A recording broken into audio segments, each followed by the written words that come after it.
갈라디아서 5장. 육신이 생산하는 것과 영이 생산하는 것, 비판적이고 판단적이며 법률주의적이다. 아마도 당신은 영의 열매를 올바르게 나누는 방법을 모르는 것 같습니다. 우리는 어떻게 영의 열매를 맺을 수 있나요? 영의 인도를 받는다는 것은 무슨 뜻인가요? 그러면 먼저 구원받는 방법부터 살펴보겠습니다. 죄인들은 지옥에 간다는 걸 알고 계실 겁니다. 하지만 당신은 아무도 천국에 갈 만큼 선하지 않다는 사실을 모를 수도 있습니다. 기록된 바와 같이 위로운 사람은 없나니 하나도 없느니라. 천국에 가려면 우리 자신의 위가 아니라 하나님의 위가 필요합니다. 그리고 우리가 이 구절들을 믿는다면 하나님의 위를 받게 될 것입니다. 제가 먼저 너희에게 전한 것은 제가 받은 바를 말하는 것이니 곧 그리스도께서 성경대로 우리 죄를 위하여 죽으셨고 장사 지낸 후에 성경대로 사흘 만에 다시 살아나셨다는 것이니라. 고린도전서 15장 3절과 4절. 그러므로 여기서 새로운 정보는 그리스도께서도 신비롭게 우리의 죄를 위해 죽으셨다는 것입니다. 그는 이스라엘을 위해 죽으셨을 뿐만 아니라 십자가에서 죽으셨습니다. 그는 무덤에 묻혔다. 그리고 그는 사흘 만에 다시 살아나셨습니다. 아직도 자신이 구원받았는지 확신하지 못한다면 로마서 1장부터 5장까지 반복해서 읽어보세요. 구원받았다는 확신이 들 때까지요. 그러면 4장에서 우리가 말한 내용을 살펴보겠습니다. 아브라함은 할례받지 않았을 때에도 하나님을 믿었습니다. 그리고 4장 마지막 부분에서 바울은 육체의 행위인 여종을 내쫓고 육체가 낳는 아들을 내쫓으라고 말했습니다. 아브라함은 하갈과의 사이에서 이스마엘을 자기 자신의 노력으로 낳았고 하나님은 그가 낳은 것을 받아들이지 않으셨기 때문입니다. 하느님께서는 13년 동안 아브라함에게 말씀하지 않으셨습니다. 하지만 아브라함과 사라가 생식적으로 죽었을 때 하나님은 기적적으로 그들에게 이삭을 아들로 주셨습니다. 그리고 여러분도 아시다시피 모든 식물은 하나님께서 죽은 자 가운데서 생명을 주실 수 있다는 사실을 증거합니다. 그러므로 형제들아, 우리는 육신의 행위에 속한 여종의 자녀가 아니요 오직 영으로 난 자유인의 자녀니라. 갈라디아서 4장 31절이었습니다. 할례는 죄 많은 육체에 대한 죽음을 의미합니다. 그래서 사도 바울은 갈라디아 사람들이 유대교의 율법을 지켜 육신을 제어하려 한다는 소식을 들었습니다. 바울은 이렇게 말했습니다. 그리스도께서 우리를 자유롭게 하셨으므로 자유 안에 굳건히 서서 다시는 종의 멍에를 매지 마십시오. 그래서 바울은 자신이 가르친 것을 바로잡았으니 이제 그들이 굳건히 서야 한다고 말합니다. 그래서 그들이 유대교주의자들에게 복종하자 그들은 바울에게서 물러났습니다. 바울이 1장에서 그들이 바울에게서 물러났다고 말한 내용이 두 가지 있었기 때문입니다. 그게 1위였어요. 둘째, 그들은 율법을 전파하는 사람들을 회중으로 초대했습니다. 그래서 이제 그가 그들을 바로잡았으니 그들은 있는 그대로 머물러야 합니다. 그가 말했듯이 저는 너희가 그리스도의 은혜로 너희를 부르신 분에게서 그렇게 빨리 떠나 다른 복음으로 옮겨가는 것을 이상히 여기노라. 그러므로 그리스도의 은혜는 우리에게 그분의 영을 주시는 것이고 우리는 은혜의 경륜 속에서 살고 있는 것입니다. 그러나 그들은 다른 복음에 끌려들었는데 그것은 다른 복음이 아니었습니다. 하지만 여러분을 괴롭히는 것도 있을 겁니다. 그들은 유대교도들이었고 그리스도의 복음을 왜곡하고자 했습니다. 그러나 우리나 하늘로부터 온 천사가 우리가 너희에게 전파한 복음 외에 다른 복음을 전파하면 우리가 전에 말한 바와 같이 저주를 받을지어다. 나도 그렇게 말해요. 이제 또 만일 누구든지 너희가 받은 복음 외에 다른 복음을 전하면 저주를 받을지어다. 갈라디아서 1장 6절부터 9절까지. 그러니 바울이 다른 것을 전파했다 하더라도 그들은 듣지 말아야 합니다. 그들이 전파한 복음이 변질되어서는 안 되기 때문입니다. 하지만 그가 원래 그들에게 한 말은 다음과 같습니다. 보라, 나 바울이 너희에게 이르노니 만일 너희가 할례를 받으면 그리스도께서 너희에게 아무 유익이 없으리라. 저는 할례 받은 모든 사람에게 다시 한번 증거하노니 그는 율법 전체를 행할 의무가 있는 자니라. 그러니까 그들은 할례를 받으려면 다른 것들은 다 지켜야 한다는 거예요. 6장 13절까지 법률 중 하나. 그러니까 6장 12절께의 법률이죠. 그리스도께서는 아무것도 아니시며 여러분에게 아무런 효과도 없으십니다. 너희 중에 누구든지 율법으로 말미암아 위롭다함을 얻는 자는 은혜에서 떨어진 자들이니라. 그러므로 은혜에서 떨어지는 것은 거짓 교리를 따르는 것입니다. 그러면 할례는 어떤가요? 신은 우리에게 일련의 규칙이나 규정을 주지 않으십니다. 하나님은 우리에게 아들로서 책임감 있는 결정을 내려 그분을 섬길 자유를 주셨습니다. 아담은 영적으로 죽기 전에 동물들에게 이름을 지어줄 때 결정을 내렸어요. 아담은 완벽하게 만들어졌고 포피가 있었습니다. 그러나 아담과 이브는 죄를 지어 하나님께 불순종했습니다. 그러므로 한 사람으로 말미암아 죄가 세상에 들어오고 죄로 말미암아 사망이 들어왔느니라. 그리하여 죽음은 모든 사람에게 닥쳐왔습니다. 모든 사람이 죄를 지었습니다. 그래서 죄는 아담을 통해 세상에 들어왔습니다. 그리고 모든 사람이 그 죄의 본성을 물려받았고 모든 사람이 스스로 죄를 지었습니다. 그러면 하나님께서는 죄 문제에 대해 어떤 해결책을 가지고 계셨을까요? 그것은 믿음으로 말미암은 위하였습니다. 거래는 그리스도께서 우리 죄를 위해 죽으시고 묻히시고 다시 살아나셨다는 것을 우리가 믿을 때 발생합니다. 우리의 죄는 그에게 전가되었고 우리는 귀속을 통해 그의 위로움, 그의 생명, 그의 영을 받습니다. 그러나 그뿐만이 아닙니다. 그리스도께서 우리를 위해 죽으셨을 뿐만 아니라 우리도 그와 함께 죽었으며 하나님께서는 우리의 옛사람을 죽은 자로 여기셨습니다. 이것을 아는 것은 우리의 옛사람, 곧 우리의 옛 아담의 본성이 그와 함께 십자가에 못 박혀 죄의 몸이 멸망되어 더 이상 우리가 죄를 섬기지 않게 하려는 것입니다. 로마서 6장 6절에서 하나님은 옛 아담의 본성을 십자가에 못 박혀 죽은 것으로 여기시고 그의 아들을 통해 우리에게 새 본성을 주십니다. 우리는 성경을 읽음으로써 하나님의 영이 우리 안에 있다는 것을 배웁니다. 우리는 그것을 느낄 수 없습니다. 로마서 6장부터 8장까지는 그리스도인의 봉사에 대한 설명이 나와 있습니다. 그러나 사탄은 그리스도의 몸이 하나님을 효과적으로 섬기는 것을 막고 싶어 합니다. 그래서 그는 육체의 일에 일을 더하고 그리스도의 일에 물을 더하고 그리스도의 죽음과 장사, 부활에 동참하는 우리의 영적 세례의 일을 더하고 베드로와 바울을 섞습니다. 그리스도께서는 베드로가 아니라 바울에게 귀속된 일을 나타내셨습니다. 그러면 우리가 받은 할례에 대해 살펴보겠습니다. 왜냐하면 우리는 영적인 할례를 받았기 때문입니다. 그러나 주님과 합하는 자는 한 영이니라. 고린도전서 6장 17절에 따르면 우리는 영과 혼과 육으로 이루어져 있습니다. 그리고 우리가 복음을 믿을 때 우리는 영적으로 하나님과 합쳐집니다. 그분의 영이 우리의 영 안으로 들어오셔서 우리에게 할례를 베푸십니다. 우리의 정신, 영혼, 육체. 그러나 그는 죄 많은 육체가 있는 우리의 육신으로부터 우리를 할례하십니다. 그리고 하나님께서는 이제 우리를 이와 같이 여기십니다. 그러면 우리는 무엇을 알고 무엇을 고려하고 무엇에 굴복해야 할까요? 그리고 하나님께서 우리에 대해 말씀하시는 것을 순종하십시오. 그러면 우리는 변화될 수 있습니다. 우리 안에 계신 하나님의 영은 그분의 말씀을 사용하여 우리를 변화시키고 본받게 하십니다. 우리는 매일 그의 마음, 그의 말씀으로 우리의 마음을 재프로그래밍할 수 있습니다. 골로새서에서도 이렇게 말씀하셨습니다. 너희가 손으로 행하지 아니한 할례를 받았느니라. 그러므로 그것은 육신의 죄를 벗어버리는 영적 할례인데 곧 그리스도께서 세례로 그와 함께 장사되신 할례를 통해서입니다. 또한 하나님께서 그를 죽은 자 가운데서 살리신 것을 믿는 믿음으로 말미암아 그와 함께 일으킴을 받은 것입니다. 그래서 우리는 그와 함께 묻혔고 우리는 그와 함께 부활했다고 기록합니다. 그리고 이것은 하나님께서 행하시는 하나님의 역사입니다. 기적이에요. 너희가 죄와 육신의 할례받지 아니함으로 죽었으나 하나님께서는 그리스도와 함께 너희를 살리시고 너희의 모든 죄를 사하셨느니라. 골로새서 2장 11절부터 13절까지. 그럼 계속해 보겠습니다. 잘 달리셨네요. 누가 너희를 방해하여 진리에 순종하지 못하게 했느냐? 이런 권면은 여러분을 부르신 분에게서 나온 것이 아닙니다. 그래서 바울은 이스라엘의 지시를 따르도록 설득하는 사람이 누구인지 자신이 아닌지 생각하게 하려고 했습니다. 왜냐하면 육체적으로 할례를 받으라고 말하는 사람은 바울이 아니기 때문입니다. 적은 양의 누룩이 온 덩어리를 부풀립니다. 그러므로 이 경우 누룩은 법을 지키는 것입니다. 그러므로 작은 누룩이 그리스도의 몸 전체에 영향을 미치고 있는 것입니다. 저는 주님을 통해 여러분을 확신합니다. 여러분은 다른 생각을 갖지 않을 것입니다. 그러나 너희를 혼란스럽게 하는 자는 누구든지 심판을 받을 것이다. 그래서 바울은 갈라디아인들이 유대주의자들 대신 자신의 지시를 따를 것이라고 확신하고 그들을 괴롭히는 사람이 누구든 스스로 심판을 받을 것이라고 말합니다. 왜냐하면 그 사람이 언제든 누구든 될 수 있기 때문입니다. 고린도전서 3장 17절에 이렇게 말씀하셨습니다. 누구든지 하나님의 성전을 더럽히면 하나님이 그 사람을 멸하실 것입니다. 하나님의 성전은 거룩하기 때문입니다.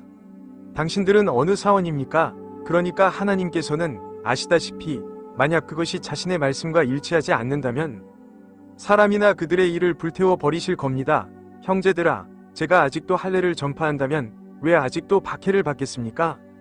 그러니까 바울이 말하는 것은 바울은 유대인이든 이방인이든 그리스도의 몸의 어떤 지체에게도 신체적 할례가 필요하다고 전파하지 않았습니다. 따라서 그는 신체적 할례를 전파하지 않았기 때문에 박해를 받고 있는 것입니다. 그렇다면 십자가의 걸림돌이 그쳐졌습니까? 그러면 십자가의 범죄는 무엇입니까? 예수께서 모든 값을 치르셨다는 거예요. 제가 그에게 빚진 것은 전부다. 그래서 그리스도께서 모든 것을 행하셨고 우리는 그분이 행하신 것을 믿는 것 외에는 아무것도 하지 않았습니다. 그래서 폴은 제가 그렇게 할 것이라고 말했습니다. 그들은 심지어 단절되기도 했습니다. 어떤 점이 문제인가요? 그래서 바울은 말장난을 한 것입니다. 유대주의자들은 갈라디아인들이 할례를 받지 않으면 하나님으로부터 끊어질 것이라고 위협합니다. 그래서 바울은 그들이 그리스도의 몸에 거짓 교리를 전파하는 것을 끊어버리기를 바랐습니다. 그러니까 그들은 갈라디아인들을 개종시키려고 하는 거예요. 바울은 누구에게도 육체적으로 할례를 받으라고 지시한 적이 없습니다. 왜냐하면 우리가 본 바와 같이 우리의 할례는 영적인 것이기 때문입니다. 그러면 우리가 여기서 무엇을 했는지 살펴보겠습니다. 좋습니다. 그러므로 우리의 소망은 전가된 의로움과 휴거의 약속을 통해 그분의 영을 받을 것이라는 확신에 찬 기대입니다. 그리스도께서는 하늘에서 사역하시면서 바울을 통해 믿는 사람들을 부르셨습니다. 바울은 처음 그곳에 갔을 때부터 축복을 받았습니다. 그들은 그를 마치 그리스도처럼 대했습니다. 하지만 이제 그들은 바울에게서 멀어졌습니다. 그래서 폴은 그들이 스스로 물러났다는 것을 알고 있기 때문에 이 편지를 쓰고 있습니다. 그들이 신체적으로 할례를 받는다면 그가 그 자리에 있지 않아도 그들이 그렇게 말할 수 있습니다. 제가 말하고 싶은 건 그가 갈라디아까지 갈 필요는 없다는 거예요. 유대주의자들은 그리스도의 경륜적 변화나 사도 바울을 인정하지 않았습니다. 그러니까 율법은 이렇게 말씀하신 거예요. 너희 가운데서 태어난 지 8일이 된 남자는 모두 할례를 받아야 한다. 너희 대대로 있는 모든 남자아이는 집에서 태어난 자나 돈으로 산 자나 너희 시가 아닌 외국인, 너희 집에서 태어난 자나 돈으로 산 자도 모두 할례를 받아야 한다. 이것은 선택사항이 아니면 내 언약은 영원한 언약으로 너희 육신에 있을 것이므로 유대인들은 이것을 영원히 행해야 합니다. 할례받지 않은 남자아이, 곧 포피의 살이 할례받지 않은 그 영혼은 자기 백성에게서 끊어질 것이다. 그는 내 언약을 깨뜨렸구나. 창세기 10에서 17절. 그러니까 당신은 이스라엘의 하나님을 믿고 할례를 받음으로써 이스라엘에 합류하게 된 거군요. 창세기 10에서 14절. 우리는 방금 읽었는데 하나님의 아들을 믿는 믿음으로 교회에 들어오면 하나님의 아들이 무엇을 하셨습니까? 고린도전서 15장 3절과 4절. 그래서 베드로는 갈라디아서에 이렇게 썼습니다. 제가 말하고자 하는 것은 베드로가 베드로 서신에서 예수 그리스도의 사도인 베드로를 언급했다는 것입니다. 폰투스, 갈라디아, 카파도키아, 아시아, 비티니아에 흩어져 있는 이방인들에게 그러므로 율법 아래에서 낯선 사람은 이방인이었습니다. 하지만 유대인들이 이스라엘 밖에 있을 때는 그들은 낯선 사람으로 여겨집니다. 그래서 갈라디아에는 베드로의 추종자들, 즉 작은 무리의 신자들이 있었습니다.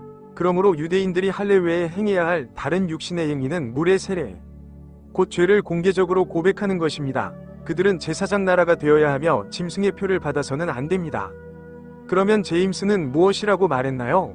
사도행전 15장 이후에는 지상의 왕국이 새로운 개종자들에게 닫혔고 그들이 그래서 제임스가 말한 것은 다음과 같습니다. 들었어요. 그들은 주님께 영광을 돌리며 그에게 말했습니다. 바울이에요. 형제여, 당신도 보시다시피 믿는 유대인이 수천 명이나 됩니다. 그들은 모두 율법의 열심입니다. 그리고 바울이 이방인들 가운데 있는 모든 유대인들에게 모세를 버리고 자녀에게 할례를 베풀지 말고 관습을 따르지 말라고 가르친다는 말을 그들에게 전합니다. 사도행전 21절, 20절, 21절.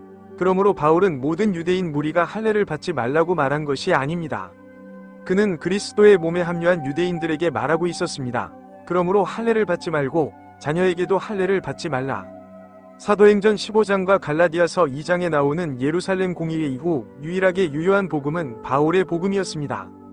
그러므로 사도행전 21장에 의하면 율법에 의해 구원을 받은 유대인들이 구원을 받았다는 것입니다. 그러므로 구원받지 못한 유대인들이 바울에게 문제를 일으킨 사람들 중 일부였을 수도 있습니다.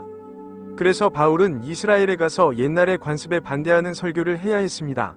좋아요. 여기서 마지막 부분을 찾아보죠. 형제 여러분, 여러분은 자유를 위하여 부르심을 받았습니다. 그러나 그 자유를 육체의 기회로 삼지 말고 오직 사랑으로 서로 섬기라. 모든 율법은 이 한 말씀에 다 이루어졌느니라. 그것은 사랑이었습니다. 내 이웃을 내 자신처럼 사랑하라. 그러니까 바울이 구약을 인용한 것이지요. 그래서 그러나 너희가 서로 물고 먹어치운다면 서로 멸망하지 않도록 조심하라. 그러니 그들이 스스로를 율법 아래 두게 되면 아시다시피 육체의 열매가 그들을 지배하게 될 것입니다. 그래서 바울은 이렇게 말했습니다. 죄가 여러분을 지배하지 못할 것입니다. 여러분은 법 아래 있지 않고 은혜 아래 있기 때문입니다. 그러므로 그리스도의 몸은 은혜의 경륜 동안 살아있으며 구원받은 사람들은 그리스도의 몸의 지체가 됩니다. 그것은 사도행전 9장에서 바울이 다메섹으로 가는 길에서 구원을 받고 그리스도께서 그에게 나타나셨을 때 시작되었으며 그리스도께서 다시 나타나실 때 휴거로 끝날 것입니다. 그러므로 우리는 예수 그리스도의 두 현현 사이에 살고 있으며 지금은 유대인과 이방인이 같은 수준에 있습니다. 그래서 성경의 행적에 대한 연대기가 기록되어 있습니다. 제가 말하는 건 창세기부터 사도행전 9장까지는 예언이에요. 왕국의 복음이 전파되고 할례가 무할례보다 우월해지고 율법이 효력을 발휘했을 때 마치 그리스도께서 오셔서 3년 반 동안 전파하시고 십자가에 못 박히시고 장사되시고 부활하셨을 때와 같습니다. 그러고 나서 그는 성령을 이스라엘과 그 작은 무리 곧 다락방에 있는 믿는 자들에게 보내셨습니다. 그리고 그들은 이스라엘에게 예수가 그들의 메시아라고 믿게 하기 위해 1년 동안 자비를 베풀었습니다.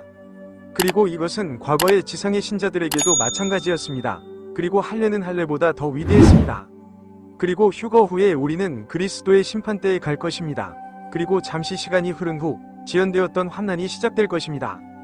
그리고 지연되었던 그리스도의 재림도 일어날 것이며 그리스도께서 오셔서 이 땅에서 첫 번째 청년 통치를 시작하실 것이고 유대인들이 다시 할례받지 않은 자들을 다스릴 것입니다. 그러므로 제사장은 이방인들을 다스릴 것이요 왕국의 복음이 전파될 것입니다. 그래서 바울은 4장에서 이렇게 말했습니다. 그러나 때가 차서 하나님께서는 그의 아들을 보내셨는데 그는 율법 아래서 여자에게서 나게 하셨습니다. 갈라디아서 4장 4절에 따르면 그분은 때가 차서 종려주일에 오셨습니다. 그리고 저 그리스도는 다니엘의 시간표에 따라 왔다고 말할 수 없을 것입니다. 다니엘 9장 24절부터 27절까지 하나님께서는 신비를 삽입하시고 이스라엘의 계획을 지연시키셨습니다. 할례의 표징은 은혜의 시대의 예언에 있어서 이스라엘을 이방인보다 우위에 두었습니다. 유대인과 이방인은 같은 수준입니다. 죽음에 쏘는 것은 죄요. 죄의 힘은 율법입니다. 그러므로 그 율법은 그리스도께서 이 땅에 오셨을 때부터 유효하였고 그의 재림 이후에도 다시 유효할 것입니다. 글쎄요, 휴거 후에 다시 효력이 발생할 것이고 그러면 신약, 즉 새 언약의 법이 나올 겁니다. 그리고 그의 재림 이후에 그러므로 율법은 실제로 죄를 더 강하게 만들어서 더 악화시킵니다. 마태복음, 마가복음, 누가복음, 요한복음과 그 이전의 복음서들이 그리스도의 몸에 대한 우리의 지시라고 생각할 때 우리는 죄 많은 육체를 활성화하는 율법 아래 우리 자신을 두게 됩니다. 그러나 우리는 하나님께서 승인하신 일꾼으로 자신을 드러내기 위해 공부하라는 명령을 받았습니다. 그리스도의 심판대 앞에서 부끄러울 것이 없는 일꾼으로 진리의 말씀을 바르게 나누는 일꾼으로 자신을 드러내기 위해 공부하라는 명령입니다. 디모데후서 2장 15절. 그래서 우리는 로마서에서 빌레몬서까지의 신비를 나누어야 합니다. 저게 우리의 책이에요. 그러면 우리의 휴거 이후에 히브리서부터 요한계시록까지 더 많은 이 작은 붉은 사람들이 왕국으로 구원받을 수 있도록 도울 것입니다. 우리는 여기 있는 작은 검은 사람들입니다. 천국에서 살게 될 작은 검은 사람들을 상징합니다. 그래서 작은 붉은 사람들은 땅에서 살게 될 것입니다. 그렇게 나누는 게 옳습니다. 그래서 폴은 그들이 걱정했습니다. 그럼 제가 먼저 읽어보겠습니다. 신은 약 2000년 전에 그 프로그램을 바꾸었고 사람들은 여전히 오래된 프로그램에 따라 살려고 노력하고 있습니다. 아시다시피 마태, 마가, 누가, 요한 복음과 그 초기 복음서들이죠. 그래서 바울은 날과 달과 때와 해를 지키며 염려했습니다. 갈라디아서 4장 10절에 따르면 그들은 이스라엘의 법을 따랐습니다. 그러면 우리는 어떻게 사람들을 사랑할 수 있을까? 좋아요. 그래서 어떤 사람들은 하나님의 아들 대신 육신으로 영광을 돌리고 싶어 했습니다. 이것이 우리가 다른 사람을 사랑하는 방식입니다. 사랑은 다른 사람의 가장 큰 이익을 추구하는 것입니다. 우리가 할 수 있는 가장 사랑스러운 일은 복음을 나누는 것입니다. 고린도전서 15장 3절과 4절. 그리고 내가 말하는 것은 옳습니다. 그러므로 영 안에서 행하십시오. 그러면 육체의 욕심을 이루지 않을 것입니다. 그렇다면 사도 바울의 지시를 따를 때 우리는 영 안에서 걷는다는 뜻인가요? 육신은 영을 거스르고 영은 육신을 거스르느니라.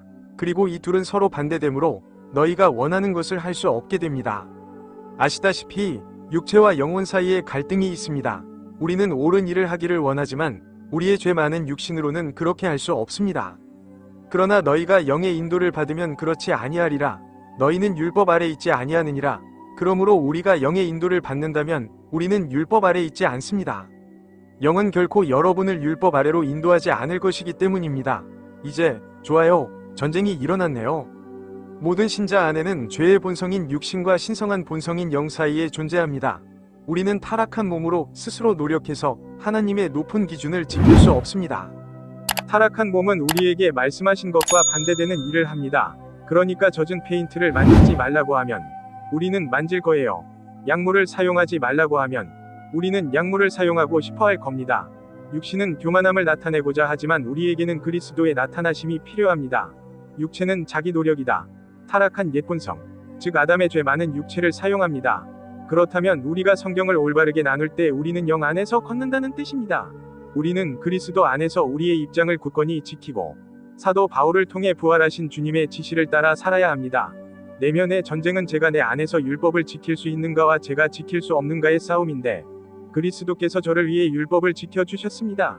그래서 바울은 육체의 행위 몇 가지를 언급하려고 합니다. 그러니까 성적인 죄가 언급되는 거예요. 첫 번째, 육체의 행위는 드러나거나 드러납니다. 이건 뭐예요? 간음, 음행, 더러움, 음탕함. 그러니까 그건 성적인 죄예요. 여기서 정신적인 죄가 생겨납니다. 우상 숭배, 마법, 증오, 불화, 경쟁, 분노, 분쟁, 반란, 이단, 거짓 교리군요. 여기에 도덕적인 죄가 있습니다. 시기, 살인, 술 취함, 흥청거림 등입니다. 제가 전에 너희에게 말한 것을 그가 계속 말할 수 있었으니 그가 그들과 함께 있을 때에도 제가 너희에게 말한 것과 같이 이런 일을 하는 자들은 하나님의 나라를 유업으로 받지 못할 것이라. 그러니까 그런 일을 하는 사람들은 불신자들이라는 거예요. 그리고 하나님의 나라는 하늘과 땅의 두 영역으로 이루어져 있습니다. 그러나 영의 열매는 이제 그는 영의 열매 9가지에 대해 말씀드리겠습니다. 3개는 안쪽입니다. 그러나 영의 열매는 사랑과 기쁨과 평화입니다. 그것이 내면의 상태입니다. 그리고 인간에게 다가온다. 참을성 있음, 온유함, 선함, 그리고 하나님을 향한 3가지가 있는데 믿음, 순종인 온유, 그리고 자제인 절제입니다. 이에 대한 법은 없습니다. 그리고 그리스도께 속한 사람들은 육신을 정욕과 욕망과 함께 십자가에 못 박았습니다. 그러므로 그리스도께 속한 자들은 육체를 십자가에 못 박았느니라. 이 죄 많은 육체를 고칠 수 있는 방법은 없습니다. 그것은 십자가에 못 박혀야 합니다. 우리가 영 안에서 걷는다면 우리도 영 안에서 걷자. 우리가 영 안에 살고 있는지 알아보세요. 그것이 그리스도 안에서의 우리의 위치입니다. 우리는 믿음으로 구원을 받았습니다. 우리도 영 안에서 행하자. 우리도 믿음으로 살고 우리의 지시에 따라 걷도록 합시다. 우리는 허영심을 탐하지 말고 서로를 자극하지 말고 서로를 시기하지 말자. 갈라디아서는 이것으로 끝입니다. 그것은 26절이 얻습니다.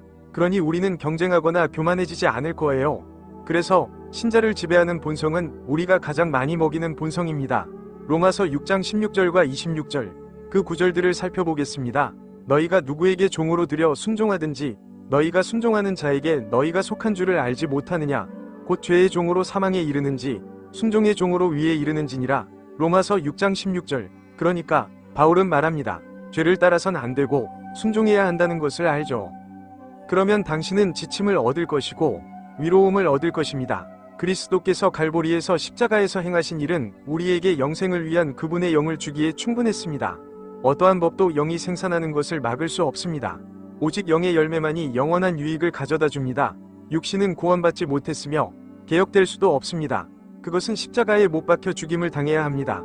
그러므로 바울은 형제 여러분, 우리가 육신에 빚진 것이 아니라 빚진 자에게 빚진 것이라고 썼습니다. 우리는 육체를 모릅니다. 육신에 따라 사는 것이라면 무엇이든지 육신에 따라 살면 죽을 것이요. 그러니까 그것은 신에게는 기능적으로 쓸모가 없습니다. 그러나 영으로서 몸의 행실을 죽이면 살리라. 그러므로 여러분이 영 안에 있다면 여러분은 육체의 행위를 죽이고 십자가에 못 박는 것입니다. 그러면 여러분은 살 것입니다. 당신은 하나님을 위해 기능할 수 있어야 합니다. 로마서 8장 12절과 13절. 왜 매년 많은 이방인 남자아이들이 할례를 받는 걸까요? 사람들이 우리에게 새로운 사도 바울, 새로운 복음, 믿음으로 위롭게 됨, 은혜의 새로운 경륜, 새로운 기관, 그리스도의 몸, 새로운 청중, 모든 사람, 새로운 운영체제가 있다는 사실을 올바르게 구분하고 이해하지 못하기 때문입니다. 율법이 아닌 은혜, 새로운 사역, 화해, 그리고 새로운 운명, 천국, 오늘날 할례는 무지와 불신의 표시입니다. 바울은 말했습니다. 누가 우리를 신약의 일꾼으로 삼았는가? 문자의 일꾼이 아니라 영의 일꾼이니라. 문자는 죽이는 것이요 영은 살리는 것이니라. 고린도후서 3장 6절에 보면 태양의 마지막 뜻은 우리에게 그의 영을 주는 것이었습니다. 왜냐하면 율법은 단지 우리를 정죄했지만 영은 우리에게 생명을 주었기 때문입니다. 그래서 지난 2000년 동안 사탄의 전략은 베드로와 바울을 섞는 것이었습니다. 갈라디아서는 베드로와 바울을 섞어 놓은 것입니다. 교회의 가장 큰 실수는 무엇인가? 그리스도의 몸이 사도행전 9장에서 시작되었다고 말하는 대신 사도행전 2장에서 시작되었다고 말하는 것인가요? 사도행전은 실제로 사도행전 9장에서 시작되었습니다. 우리는 그리스도의 몸이 사도행전 9장 이전이나 이후에 시작되었다고 가르치는 사람들을 떠나야 합니다. 저는 제 맥박 지시에 따라 행동합니다. 오른쪽, 올바른 교리는 올바른 사고를 낳고 그 결과 하느님께 대한 올바른 봉사가 이루어진다. 로마서부터 빌레몬서까지 바울의 13개 서신에서 우리는 그리스도의 몸, 교리, 지위, 행적, 운명을 발견합니다. 바울은 이렇게 썼습니다. 하나님께 감사하리로다. 너희가 본래 죄의 종이었으나 전해진 교훈의 본을 마음으로 순종하였느니라. 그러므로 너희가 죄로부터 자유롭게 되어 위의 종이 되었느니라. 로마서 16장 17절과 18절을 보면 이제 우리는 바울의 교리를 순종하였고 위의 종이 되었습니다. 그러나 이제 여러분은 죄로부터 자유롭게 되어 하나님의 종이 되어 거룩함에 이르는 열매를 맺었고 그 끝은 영생입니다. 그러니까 이건 영원히 지속되는 과일이군요. 로마서 6장 22절. 율법은 제가 그것을 내 육신에 간직하지 못했기 때문에 나를 정죄했습니다. 그러므로 우리는 매일 죄 많은 육체를 죽이고 영 안에 있어야 합니다. 바울은 다시 이렇게 말했습니다. 죄가 여러분을 지배하지 못할 것입니다. 여러분은 법 아래 있지 않고 은혜 아래 있기 때문입니다. 그래서 우리는 자유롭게 살 수 있어요. 로마서 7장은 우리가 죄 많은 육체를 활성화하는 율법에 대하여 죽었다고 말합니다. 비난은 없습니다. 비난은 없습니다.